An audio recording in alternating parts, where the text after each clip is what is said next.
ನಮಸ್ಕಾರ ಸ್ನೇಹಿತರೆ, BBSM ಅಕಾಡೆಮಿಗೆ ನಿಮಗೆಲ್ಲ ಸ್ವಾಗತ. I am Veerabhadrademayya. ವಿಜ್ಞಾನ ಪಾಠ,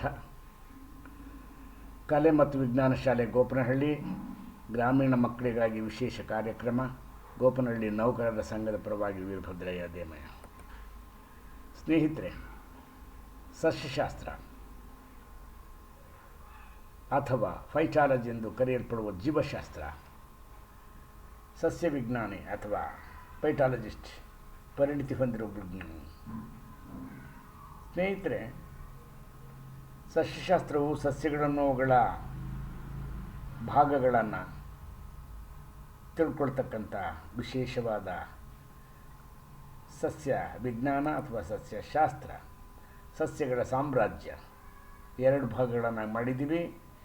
ಕ್ರಿಪ್ಟೋಗ್ರಾಮ್ಸ್ ಬೀಜರಹಿತ ಸಸ್ಯಗಳು, ಫೆನರೋಗಾಮ್ಸ್ ಬೀಜ ಸಹಿತ ಸಸ್ಯಗಳು.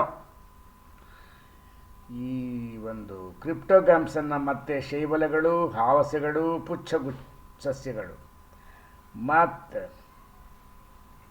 ಶೈವಲಗಳನ್ನು ಆಲ್ಗೆ ಮತ್ತು ಶಿಲೀಂಧ್ರಗಳು. ಇನ್ನು ಫೆನರೋಗಾಮ್ಸ್ಗೆ ಬಂದರೆ ಬೀಜ ಸಹಿತ ಸಸ್ಯಗಳಿಗೆ ಬಂದರೆ ಅನಾವೃತ ಬೀಜ ಸಸ್ಯಗಳು, ಆವೃತ ಬೀಜ ಸಸ್ಯಗಳು. ಅಂದರೆ ಅನಾವೃತ ಅಂದರೆ ಆವೃತವಲ್ಲದ ಬೀಜ, ಆವೃತವಾಗಿಲ್ಲದ ಸಸ್ಯಗಳು. ಮತ್ತು ಅವುಗಳನ್ನು ನಾವು ಸೈಕಾಸ್ ಅಂತಲೂ ಕರಿತೀವಿ.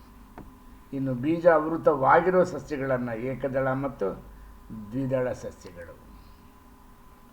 ಪ್ರಸ್ತುತ ಕಾಟಿಲೋಡಗಳ ಸಂಖ್ಯೆ ವಿಜ್ಞಾನಿಗಳು ಬಳಸುವ ಒಂದು ಲಕ್ಷಣ ಆಗಿದೆ. ಹೂ ಬಿಡುವ ಸಸ್ಯಗಳನ್ನು ವರ್ಗೀಕರಿಸಲು ಈಗ ನಾವು ಗಮನಿಸಿದಾಗ ಬೀಜಗಳ ರಚನೆ ಮತ್ತು ಕಾರ್ಯ, ಕಾಟಿಲೋಡನ್ಗಳು ಮತ್ತು ಆಹಾರ ಶೇಖರಣಾ ಅಂಗಗಳು, ಇವನ್ನೆಲ್ಲ ನಾವು ಗಮನಿಸಬೇಕು ಸ್ನೇಹಿತರೆ. ಮೊಳಕೆಯೊಡೆಯುವ ಬೀಜದಿಂದ ಮೊದಲು ಕಾಣಿಸಿಕೊಂಡವು.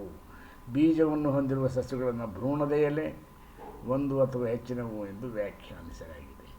ನೋಡಿ, ಇದು ಭ್ರೂಣ, ಇದು ಭ್ರೂಣ ಇದರಲ್ಲಿ ಎಲೆ ಇರ್ತಕ್ಕಂಥದ್ದು. ಹೀಗೆ ಇದರ ಒಂದು ಬೆಳವಣಿಗೆ ಆಗುತ್ತೆ ಸ್ನೇಹಿತರೆ. ಧನ್ಯವಾದಗಳು.